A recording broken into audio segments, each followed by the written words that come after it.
बहाउद्दीन बलबन के बारे में आज मैं चर्चा करूंगा।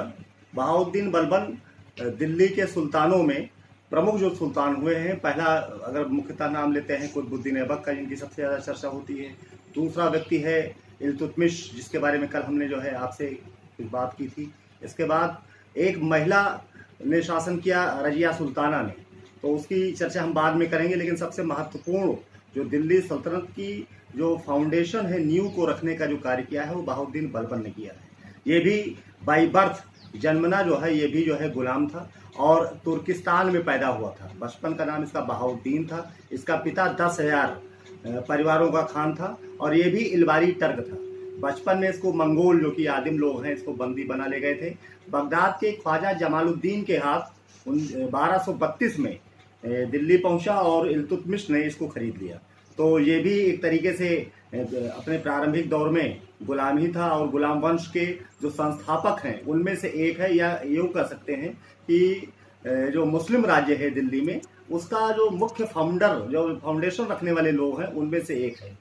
चूँकि अगर राजत्व नीति की बात करें, राजपद सिद्धांत की बात करें, तो उसमें भी इसका बड़ा भारी योगदान है। क्योंकि हम लोग राजपूत व्यवस्था से मुस्लिम व्यवस्था में भारत प्रवेश करता है, तो जो प्रारंभिक दौर है वो बड़ा डिस्टर्बेंसेस का है, बड़ी अव्यवस्था का है। और जो सुल्तान का जो पद है, उसका जो गौरव है, उसकी जो गरिमा है, वो बचाना बड़ा मुश्किल था। तो बलबन ने अपने लंबे कार्यकाल में, इसको हम इस तरीके से देखते हैं कि 1246 से 1266 तक का जो समय है, वो नासिरुद्दीन महमूद का अंतिम पुत्र है, इसका इल्तुतमिश का, उसका समय है। फिर 1266 से 1286 तक का बलबन का समय है। लेकिन नासिरुद्दीन महमूद के समय में नायबे मुमालिक के रूप में, असिस्टेंट ऑफ द स्टेट, राज्य के सहायक के रूप में बलबन ने राज्य किया 20 वर्ष तक। अपनी बेटी का विवाह नासिरुद्दीन महमूद से कर दिया था।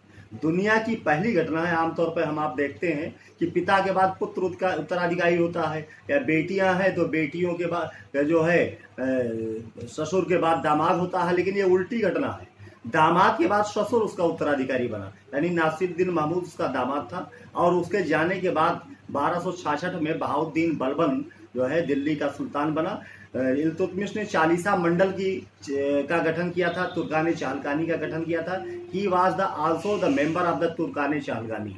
तुर्कान चहलगानी चालीसा मंडल है, यानी कि मुख्य सुल्तानों सामंतों का एक समूह है जो राज्य संचालन के लिए जिम्मेदार है। इस भूमिका में वो लंबे समय तक रहा और धीरे धीरे इल्तुतमिश के समय में, फिर रजिया के समय में, फिर अन्य पुत्रों के समय में अपग्रेड करते करते नासिरुद्दीन महमूद के समय में सत्ता के शीर्ष पर पहुंच गया। कहते हैं कि जो उसका जो 20 वर्ष का समय है नासिरुद्दीन महमूद का, वास्तव में बहाउद्दीन बलबन का समय है। जैसे उलुग खां की उपाधि धारण की और उलुग खां की उपाधि से उसने शासन प्रारंभ किया। राजत्व सिद्धांत, राजपद सिद्धांत के बारे में आपसे मैं चर्चा करूं। राज्य चलाने का जो तरीका, थ्योरी ऑफ किंगशिप, वास्तव में विभिन्न काल खंडों में अलग अलग तरीके से राज्य संचालन की बात की जाती है। आप तो हम इस देश में डेमोक्रेटिक व्यवस्था में हैं, वो भी एक राजपद सिद्धांत है, एक संवैधानिक व्यवस्था है। 1950 में देश में स्थापित हुई, 26 जनवरी को उसके अकॉर्डिंग देश चल रहा है। तो राज्य संचालन का जो तरीका है मुस्लिम राज्य का, उसको स्थापित करने का कार्य वास्तव में बलबन ने किया था। बलबन ने राज्य संभालने के बाद अपने कार्यशैली में विशेष रूप से परिवर्तन किया। जैसे 3 राजपद सिद्धांतों की चर्चा संपूर्ण दिल्ली सुल्तानों के अंतर्गत की जाती है। पहला बलबन का, बलबन बड़े कहते हैं कि आयरन एंड ब्लड, लौह और रक्त के सिद्धांत का प्रतिपादन किया। दूसरा व्यक्ति है अलाउद्दीन खिलजी के राजत्व सिद्धांत की चर्चा की जाती है, जो थोड़ा लिबरल था और उसने जो है उलेमा को, यानी कि जो धार्मिक लोग हैं, उनको ऊंचा स्थान नहीं दिया था। उस तरीके से अपने बुद्ध के द्वारा, अपने विवेक द्वारा राज्य संचालन का प्रयास किया था। उसने किसी खलीफा से मान्यता की आवश्यकता भी नहीं समझी थी। तो अलाउद्दीन खिलजी के बारे में कहा जाता है कि उसने कहा भी करता था अक्सर कि जो है राज्य चलाने का कौन सा तरीका अपनाऊं, तो बहुत पढ़ा लिखा व्यक्ति तो नहीं हूँ, न्याय के दिन अल्लाह मेरे साथ क्या करेगा मुझे नहीं मालूम, लेकिन राज्य चलाने के लिए उन उलेमा को, इन आलिम्स को, इन विद्वानों के समूह को, मुस्लिम स्कॉलर्स को मैं कभी खोपड़ी पर नहीं बैठाऊंगा और राज्य चलाना इनसे बेहतर आता है। तो दूसरा राजत्व सिद्धांत अलाउद्दीन खिलजी का पढ़ाया जाता है, बताया जाता है। और तीसरा जो है लोदी, जो अंतिम दिल्ली के सुल्तान है, अफगान थे, तो उसमें पहला शासक है बहलोल लोदी। तो बड़े मनोरंजक ढंग से बताया जाता है कि अफगानों का जो सिद्धांत है, अफगानिस्तान अभी एक कबायली जाति है और कबीलों का जो है one among the equals, first among the equals, वो ऊंचे सिंहासन पर नहीं बैठते थे, बड़ी उदारता का परिचय देते थे, अपने सरदारों के साथ जो है भय का वातावरण उनके बीच में पैदा नहीं करते थे। तो 3 राजत्व सिद्धांत मुख्यतः हैं। बलबन का कठोरता का राजत्व सिद्धांत है, उस समय की वास्तविकता भी थी और उस समय की आवश्यकता भी थी कि उस तरीके के राजत्व सिद्धांत का प्रतिपादन किया है जिससे नवस्थापित टर्किश राज्य को अच्छी तरीके से उसकी फाउंडेशन, उसकी नींव तैयार की जा सके।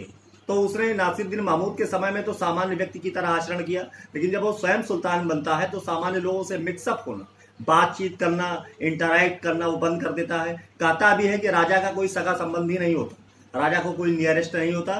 राजा जो है वास्तव में अल्लाह की कृपा से ईश्वर पर आया है और धरती पर ईश्वर की प्रतिछाया है।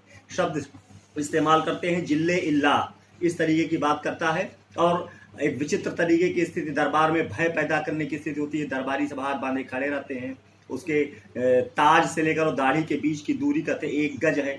दरबार में एक भव्यता होती है, एक जो है आकर्षण होता है, जबकि जो सामान्य इस्लामिक नियम है उसमें तड़क भड़क की बात या जो है इस तरीके के आकर्षण पैदा करने की बात नहीं की जाती है। लेकिन बलबन ने अपने राजत्व को, राजपद को और ताज की प्रतिष्ठा को मजबूत करने के लिए उसने इस तरीके का आचरण किया और बड़ी दृढ़ता से जीवन भर, यानी कि अपने स्वयं के कार्यकाल में 1266 से 1286 तक इन 20 वर्षों के लंबे कार्यकाल में उसने कहीं भी अपने राजपद को, अपनी चारित्रिक जो स्थिरता है, दृढ़ता है, जिस सिद्धांत को बना लिया उसमें एक भी इंच भटकता हुआ दिखाई नहीं पड़ता है। कई उदाहरण दिए जाते हैं इस तरीके के, जैसे कहा जाता है कि वो तर्क शुद्ध रक्त की, ब्लड की बात करता है, शुद्ध जो है तर्क ब्लड की बात करता है। और दरबार में ऐसे लोगों को या अपने शासन व्यवस्था में ऐसे लोगों को शामिल नहीं करना चाहता है जो वास्तव में टर्किश न हो और शुद्ध तर्क ब्लड के न हो। एक उदाहरण दिया जाता है, कमाल महाया नाम का एक व्यक्ति है, तो उसको लोगों ने दरबार में लिपिक के रूप में जो है नियुक्त करना चाहा।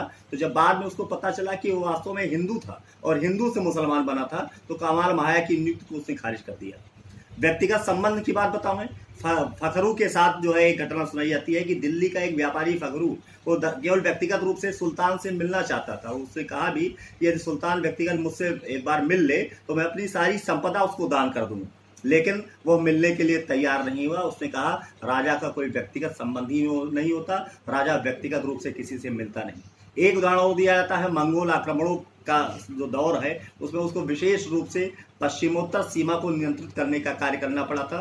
तो पश्चिमोत्तर सीमा पर अपने सबसे बड़े पुत्र मोहम्मद को वहां नियुक्त किया था। तो कहते हैं कि मोहम्मद मंगोल आक्रमणों में 1285 में मारा गया और दरबार में उसको सूचित किया गया। जब दरबार में आके जो है किसी जो है सेनापति या सूबेदार ने उसको या उसके दरबारी ने बताया कि उसका पश्चिमोत्तर सीमा प्रांत का गवर्नर, उसका ज्येष्ठ पुत्र मोहम्मद मंगोल आक्रमणों में मारा गया है, तो उसने एक सामान्य रिएक्शन दिया। जैसे एक सामान्य बात होती है, किसी का पुत्र अगर उसका स्वर्गवास हुआ हो, संसार से गया हो, तो आदमी भाव विवल हो जाएगा। लेकिन उस इस तरीके से प्रदर्शन किया कि जैसे सामान्य सूबेदार या जो है सरदार की मृत्यु की तरह उसको लिया। बाद में कहते हैं कि बाद में दरबार से बाहर जाकर अपने शयन कक्ष में फूट फूट के रोया, लेकिन अपने राजत्व को कमजोर होने नहीं दिया। उसे दिखाने का प्रयास किया कि वास्तव में वो जिल्ले इलाह है और राजा का कोई सगा संबंधी नहीं होता है। राजा जो है सबसे ऊपर है, वो ईश्वर की कृपा उस पर है और जो है अल्लाह की कृपा पर वो सब प्रशासन करता है। सारी जनता उसकी सेवक है और स्वयं मालिक है। तो एक घटना तो ये जो है मोहम्मद के बारे में बड़ी महत्वपूर्ण है कि शाहजादा मोहम्मद की मृत्यु पर भी रोया नहीं, एक सामान्य सूबेदार की तरह उसे की मृत्यु की तरह उसे रिएक्शन दिया, प्रतिक्रिया दिया। ये कतई प्रतीत नहीं होने दिया कि उसका पुत्र। एक घटना और बताई जाती है, मंगोल जो है बंगाल में तुगरिल खां का विद्रोह हुआ था, तो उस विद्रोह को दबाने के लिए गया। उसका पुत्र बुगरा खां वहाँ का जो है गवर्नर था।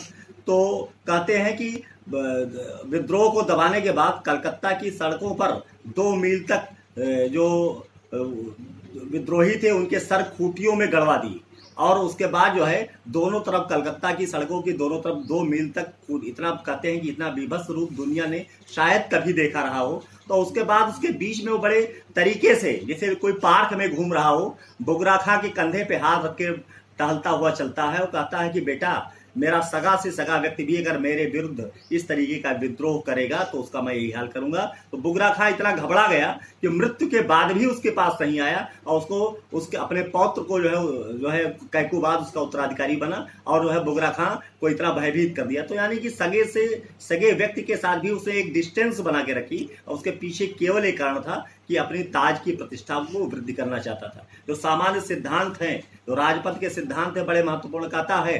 तो जियाउद्दीन बर्नी इसकी बड़ी चर्चा करता है, इसको बार बार जो है अपने उसमें कहता भी है ग्रंथ में मिनहाजुस सिराज। और जियाउद्दीन बर्नी ने कहा भी है, बताया भी है कि वो जो है दरबार में अपने बुगरा खां से कहा करता था, अक्सर अपने पुत्र से कहता था कि जो सरकारी खजाना है ये आपके पिताजी का नहीं है, ये राज्य ये जनता का है। इसका मितव्ययिता से जहां उदारता की जरूरत हो वहां उदारता दिखाइए, लेकिन अपने व्यक्तिगत ऐश्वर्य पर मत खर्च करिए। ये आपके पिताजी का नहीं है, ये जनता का धन है। जबकि हम लोग आमतौर पे जानते हैं ये जो मोनार्की है, राज व्यवस्था में है, राजा स्वतंत्र होता था, राजा अपने मन से चाहे जो कुछ कर सकता था, लेकिन इस तरीके की नीति का उसने पालन किया। उसने कहा कि ये मितव्ययिता के साथ खर्च करने का ये खजाना आपके पिताजी का नहीं है, ये जनता का है, जनता के हित में। तो इस तरीके की बात करना उसका एक मतलब जो है कहीं ना कहीं ये स्वभाव का हिस्सा था और राजपथ को दिखाने का एक उसका जो है तरीका था। इस तरीके की न जाने कितनी घटनाएं उसके साथ जुड़ी हुई हैं। कई ऐसे जो है बुगरा खां और उसके बीच जो संवाद हैं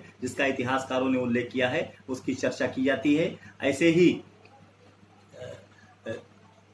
अलाउद्दीन खिलजी का जो समय है, अलाउद्दीन खिलजी के राजपथ में यह है कि कहते हैं कि जो है उलेमा को या जो है धार्मिक लोगों को वो कोई स्थान नहीं देता था, लेकिन बलबन के साथ यह है कि बलबन ने वो उचित स्थान जो है उलेमा को और धार्मिक लोगों को प्रदान किया था। तो मुख्यतः अगर हम मुख्य शासकों की बात करें तो इल्तुतमिश, ऐबक और सबसे प्रमुख शासक है बलबन। बलबन का जो 20 वर्ष का शासनकाल है, इसने वास्तव में दिल्ली की राज व्यवस्था को स्थापित करने की एक बात वो और कहता था कि किसी राज्य को जीतना बड़ा आसान है, लेकिन वहां सुदृढ़ राज व्यवस्था स्थापित करना बहुत कठिन है। यानी कि इसका अर्थ यह हुआ किसी राज्य को आप सेना भेजकर आप जीत तो सकते हैं, लेकिन वहां सुदृढ़ प्रशासनिक व्यवस्था स्थापित करना वो उतना ही कठिन है। इसलिए ये ध्यान रखिए कि जिस राज्य को जीतिए उसे यदि पूर्ण नियंत्रण न स्थापित कर पाए तो उस राज्य को छोड़ दीजिए, वहां से लूट कर आप चले आइए। यदि आप वहां राज्य व्यवस्था अगर स्थापित कर पाने में सक्षम नहीं है और स्थापित करने का प्रयास करते हैं तो वह राज्य तो चला ही जाएगा, अपना स्वयं का राज्य भी चला जाएगा। इस तरीके की विचारधारा को लेकर उसने दिल्ली के सुल्तान के पद पर जो है कार्य किया और लंबे कार्यकाल में अपने लगभग 40 वर्ष के शासनकाल में 20 वर्ष अपने नासिरुद्दीन महमूद अपने दामाद के शासनकाल में और 20 वर्ष अपने स्वयं के शासनकाल में एक सुदृढ़ प्रशासनिक व्यवस्था और राजपथ सिद्धांत स्थापित किया। ओके।